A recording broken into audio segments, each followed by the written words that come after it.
अगर हम कल्पना करें 1935 के भारत की, हाँ। तो सड़कों पर आज़ादी के नारे लग रहे हैं और हर तरफ स्वतंत्रता संग्राम की एक बड़ी उथल-पुथल मची है। बिल्कुल, वो दौर ही ऐसा था। हाँ, और साहित्य की दुनिया में ये प्रेमचंद का दौर है। मतलब हर कोई समाज की बाहरी समस्याओं या किसानों के मुद्दों और गरीबी पर लिख रहा है।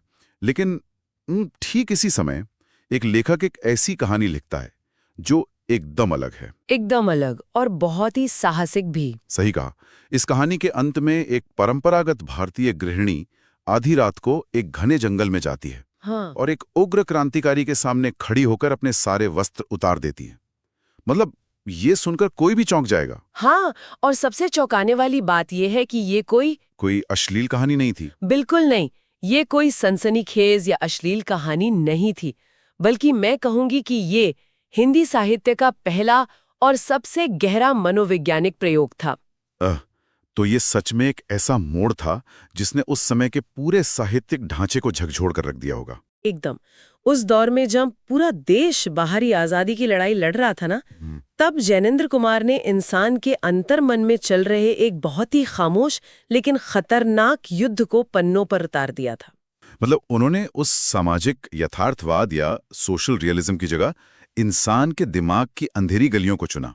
जी, और यही इस उपन्यास की सबसे बड़ी खासियत है। तो आज की इस गहन चर्चा में हमारा मिशन भी यही है।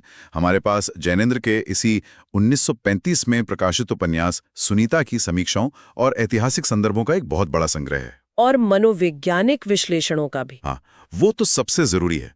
स्रोतों से ये भी पता चलता है कि ये कहानी इतनी प्रभावशाली थी कि इसका 2/3 हिस्सा चित्रपट और एक गुजराती पत्रिका में भी इस धारावाहिक रूप में छपा था।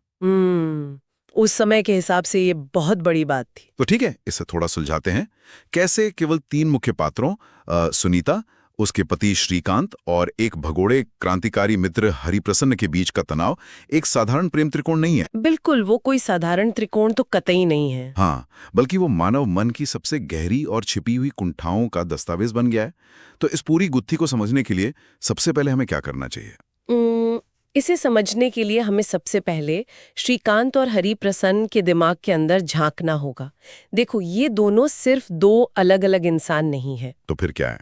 अगर हम फ्रॉइड के मनोविज्ञान की बात करें ना, तो ये दोनों इंसान के दिमाग के 2 बिल्कुल विपरीत हिस्सों के जीते जागते प्रतीक है। अच्छा, फ्रॉइड के नजरिए से स्रोतों में इन दोनों का जो विश्लेषण है वो सच में बहुत आकर्षक है।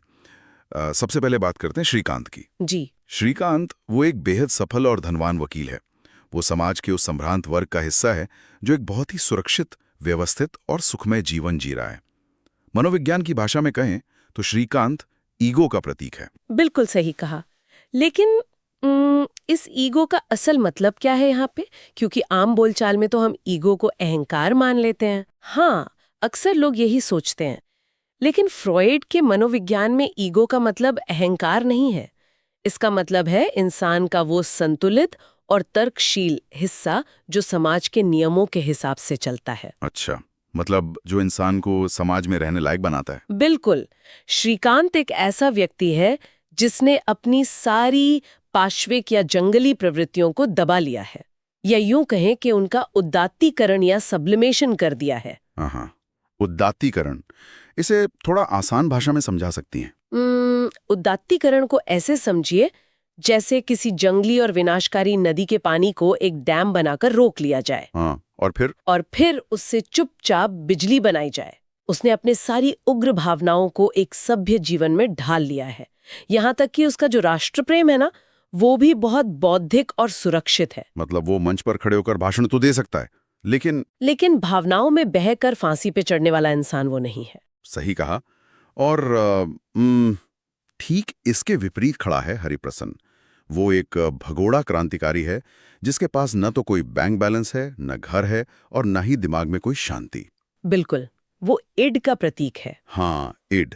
अब इड यानी इंसान के अंदर का वो आदिम, जंगली और आवेगपूर्ण हिस्सा जिसे सिर्फ अपनी इच्छाओं को पूरा करना है, चाहे उसका अंजाम कुछ भी हो। हाँ, चाहे अंजाम कुछ भी हो। हरिप्रसन्न समाज की पूरी व्यवस्था को उखाड़ फेंकना चाहता है और ऐसा लगता है जैसे वो लगातार आत्मविनाश या सेल्फ डिस्ट्रक्शन की ओर दौड़ रहा है। एकदम सही। वो एक बेकाबू ऊर्जा है और मनोविज्ञान में इड कभी तर्कों से नहीं चलता, वो बस चाहता है और तुरंत चाहता है। तो अगर हम इसे एक रूपक के जरिए समझें तो श्रीकांत एक ऐसे सुरक्षित किले का वास्तुकार है जो हर ईंट को बहुत सोच समझकर और गणित लगाकर रखता है। बहुत बढ़िया तुलना है ये। धन्यवाद। और हरिप्रसन्ना वो भूकंप है जिसका एकमात्र काम उस किले को पूरी तरह गिराना है। लेकिन यहाँ सबसे बड़ी पहली ये है कि ये दोनों एक दूसरे के इतने खिलाफ हैं, फिर भी एक दूसरे की तरफ चुंबक की तरह खींच रहे हैं। ऐसा क्यों? यहाँ जो बात सबसे अधिक रोचक है वो ये है कि दरअसल ये व्यवस्था यानी ऑर्डर और अराजकता यानी केओस का टकराव है। ऑर्डर और केओस। हाँ, और दोनों को एक दूसरे की जरूरत है। श्रीकांत अपनी उस सुरक्षित और बिना जोखिम वाली जिंदगी और अपने बनाए किले से इतना ज्यादा ऊब चुका है कि उसे जीवन में एक किक चाहिए। मतलब उसे रोमांच के लिए हरिप्रसन्ना जैसे एक खतरे की जरूरत है। बिल्कुल, वो देखना चाहता है कि अराजकता कैसी दिखती है, और दूसरी तरफ भूकंप को भी तो कोई इमारत चाहिए ना जिसे वो हिला सके। अरे वाह, ये तो बहुत गहरा विचार है। हरिप्रसन्ना बाहर से चाहे जितना भी उग्र या खतरनाक क्रांतिकारी दिखे, अंदर से वो अपनी असुरक्षा और अकेलेपन से इतना डरा हुआ है कि उसे श्रीकांत के घर की वो शांति और शरण चाहिए। मतलब दोनों एक दूसरे की कमी से अपनी खाली जगह भर रहे हैं। जी बिल्कुल। लेकिन ये कहानी तब सच में बहुत डार्क और उलझी हुई हो जाती है जब श्रीकांत अपनी पत्नी सुनीता को इस पूरे मनोवैज्ञानिक प्रयोग का हिस्सा बना लेता है। हाँ, यहीं से कहानी में एक अजीब मोड़ आता है। मतलब वो एक बहुत ही अजीबोगरीब प्रोजेक्ट शुरू करता है। वो सुनीता से कहता है कि वो हरिप्रसन्न के अकेलेपन और उसकी मानसिक उलझनों को दूर करने के लिए उसके करीब जाए। और ये सिर्फ एक हल्का सा सुझाव नहीं था, वो सक्रिय रूप से सुनीता को इसके लिए प्रेरित करता है। एक सेकंड, यहाँ बात सच में बहुत दिलचस्प हो जाती है। क्या श्रीकांत 1930 के दशक का कोई बहुत ही मॉडर्न, लिबरल और प्रगतिशील पति है? ऐसा लग सकता है ऊपर से देखने पर। हाँ, क्योंकि क्या वो अपनी पत्नी को सच में एक स्वतंत्र व्यक्ति मानता है? क्या ये उसका कोई महान बौद्धिक उदारवाद है? क्योंकि स्रोतों में एक वाक्य है जो सच में दिमाग घुमा देता है। लाहौर वाले पत्र की बात कर रहे हैं ना आप? हाँ, बिल्कुल वही। श्रीकांत घर छोड़कर लाहौर या कानपुर चला जाता है और वहां से सुनीता को एक पत्र लिखता है। उस पत्र में वो कहता है कि हरिप्रसन्न को भागने मत देना, उसे जो चाहिए वो देना। मतलब कोई भी पति किसी भी दौर में अपनी पत्नी को किसी दूसरे पुरुष के लिए ऐसा कैसे लिख सकता है? ये तो इंसान की सामान्य फितरत के ही खिलाफ लगता है। ये सवाल उस समय के आलोचकों ने भी बहुत उठाया था, लेकिन यहीं पर फ्रॉइड का मनोविज्ञान श्रीकांत के चेहरे से उसका प्रगतिशील होने का मुखौटा पूरी तरह नोच लेता है। अच्छा, तो मतलब वो मॉडर्न नहीं है? बिल्कुल नहीं। मनोवैज्ञानिक दृष्टि से अगर हम गहराई में जाए ना, तो ये कोई महान त्याग या आधुनिकता नहीं है। श्रीकांत वास्तव में एक बहुत ही गहरी मनोवैज्ञानिक ग्रंथि का शिकार है। कौन सी ग्रंथि? इसे मनोविज्ञान में हॉलॉट ग्रंथि या फिर परोक्ष आनंद, जिसे अंग्रेजी में वॉयरिस्टिक प्लेजर या मैसोकिज्म कहा जाता है, वो कहा जाता है। इसे थोड़ा आसान भाषा में समझते हैं। इसका असल में क्या मतलब है? मतलब श्रीकांत के दिमाग में चल क्या रहा है? इसे ऐसे समझिए कि श्रीकांत सीधे तौर पर अपनी पत्नी से वो गहरा आकर्षण या पैशन महसूस ही नहीं कर पाता। क्यों नहीं कर पाता? क्योंकि उसकी जिंदगी इतनी व्यवस्थित और नीरस हो चुकी है कि उसे उस आकर्षण को महसूस करने के लिए एक तीसरे व्यक्ति की उपस्थिति चाहिए। ओहो, मतलब एक इंजर्ड थर्ड पार्टी चाहिए उसे। बिल्कुल। जब वो देखता है कि हरिप्रसन्न जैसा उग्र पुरुष उसकी पत्नी की तरफ आकर्षित है, तब जाकर श्रीकांत के भीतर अपनी ही पत्नी के लिए भावनाएं या प्रेम जागृत होता है। ये तो बहुत ही अजीब सी बात है। हाँ, वो एक दर्शक बनकर इस पूरे त्रिकोण को देखकर अंदर ही अंदर आनंद ले रहा है। उसका अपनी पत्नी को, दोस्त को सौंपना कोई महान दार्शनिक कार्य नहीं है, बल्कि ये उसका अपना एक जटिल मनोवैज्ञानिक खेल है। बाप रे, ये तो मतलब आज के सोशल मीडिया के दौर जैसा लगता है। वो कैसे?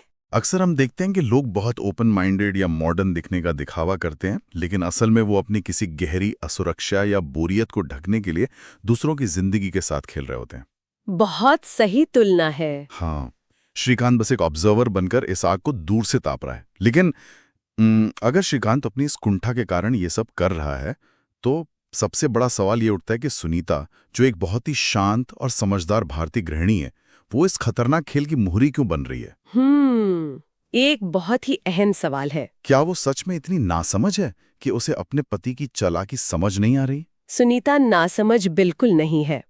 वो इस उपन्यास का सबसे पेचीदा और मैं कहूंगी सबसे मजबूत चरित्र है। अच्छा। हाँ, वो कोई बेचारी आदर्श पत्नी नहीं है और न ही वो ऐसी विद्रोही है जो चिल्लाकर घर छोड़ दे। वो मूक संवाद और समर्पण के माध्यम से अपना रास्ता चुनती है। लेकिन अगर वो इतनी समझदार है, तो जब उसका पति उससे एक दूसरे आदमी की तरफ धकेल रहा है, तो वो इनकार क्यों नहीं करती? जब हरिप्रसन्न उसे उकसाता है, उसे अपने साथ जंगल चलने को कहता है, तो एक पारंपरिक स्त्री होने के बावजूद वो उसके साथ रात के अंधेरे में जंगल जाने को तैयार क्यों हो जाती है? मतलब उसका अपना क्या गेम प्लान है? अगर हम इसे व्यापक संदर्भ से जोड़ें, तो सुनीता दरअसल जैनेन्द्र के गांधीवादी अहिंसा की प्रतीक है। ये समझना यहाँ बहुत जरूरी है। गांधीवादी अहिंसा? वो कैसे? उसका विद्रोह किसी गुस्से या अपनी अहमियत साबित करने की जिद से नहीं उपजता, वो करुणा से उपजता है। करुणा से? हाँ, जब वो हरिप्रसन्न को देखती है तो उसे कोई महान खतरनाक क्रांतिकारी या एक वासना से भरा हुआ खूंखार पुरुष नहीं दिखता। तो उसे क्या दिखता है? सुनीता उसे एक भटके हुए बालक के रूप में देखती है, जो अंदर से बहुत कुंठित है, अकेला है और अपनी ही आग में जल रहा है। अच्छा, मतलब वो उसे एक ऐसे जिद्दी बच्चे की तरह डील कर रही है जो खुद को ही नुकसान पहुंचा रहा है। एकदम सही पकड़ा आपने। और अगर हम हरिप्रसन्न के मनोविज्ञान को देखें ना, तो वो एक बहुत ही उलझी हुई स्थिति में है।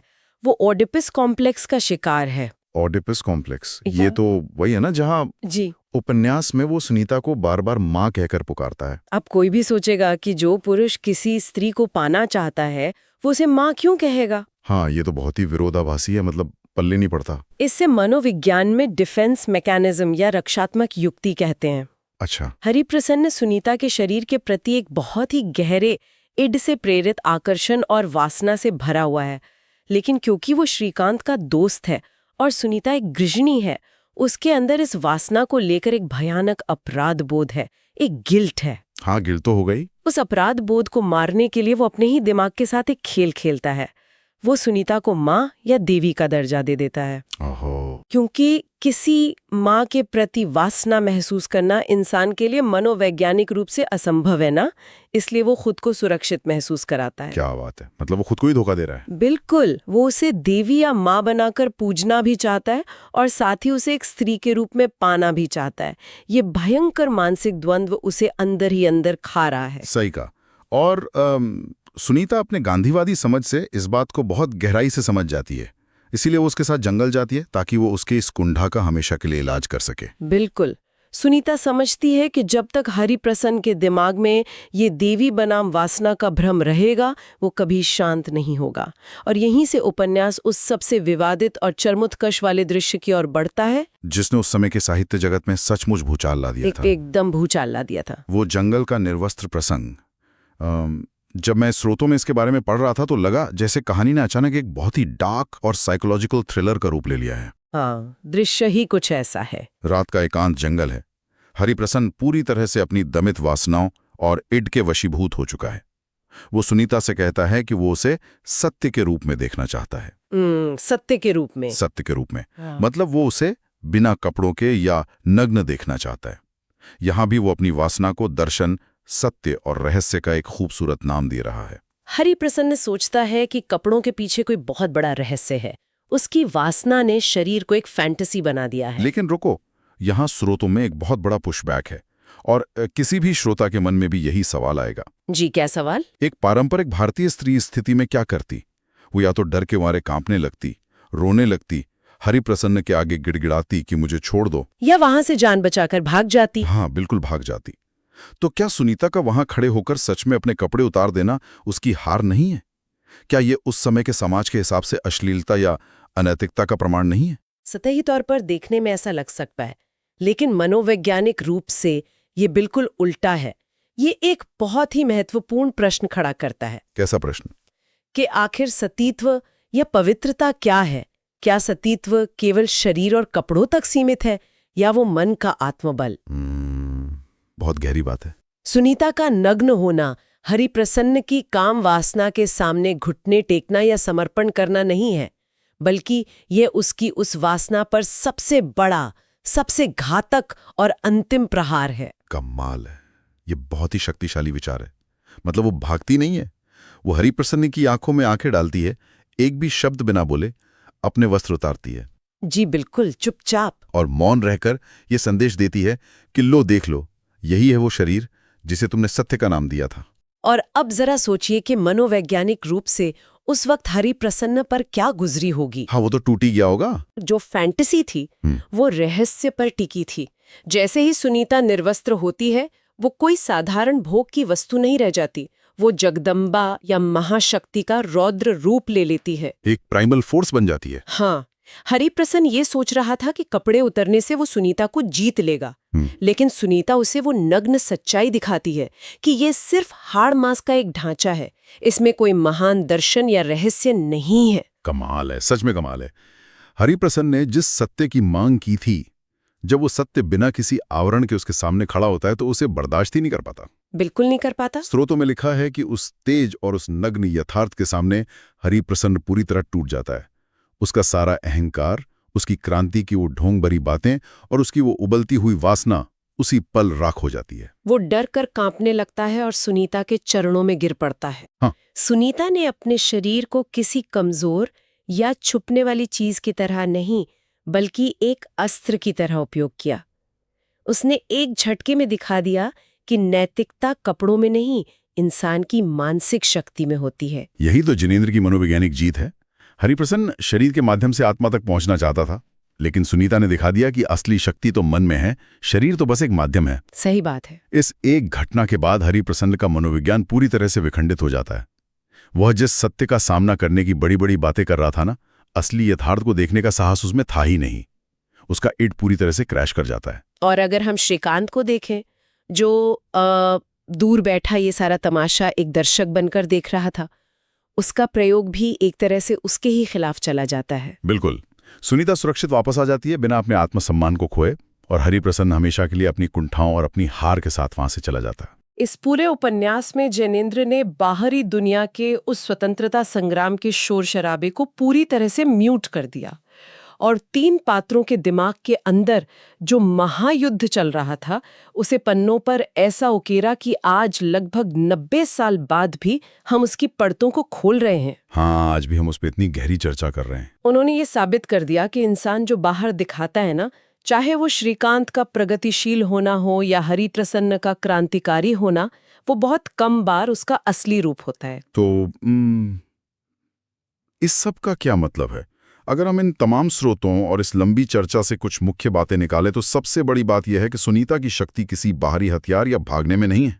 बिल्कुल नहीं। बल्कि उसकी शक्ति उसकी असीम सहनशीलता और उसके मानसिक दृढ़ निश्चय में है। जिनेंद्र ने यह स्थापित किया कि समाज के बनाए गए नियम और नैतिकता के पैमाने बहुत उथले हैं। असली नैतिकता मन का आत्मबल है। जटिल और रहस्यमय युद्ध इंसान के अपने अवचेतन मन यानी सबकॉन्शियस माइंड में लड़े जाते हैं। जहां ईगो और इड हर दिन एक दूसरे से टकराते हैं। हाँ, और इंसान को पता भी नहीं चलता कि वो अपने ही दिमाग का गुलाम है। बिल्कुल। इस गहन चर्चा को समाप्त करते हुए ये स्रोत सामग्री हमें एक ऐसा विचार देती है जो शायद 1935 से ज्यादा आज के दौर में प्रासंगिक है।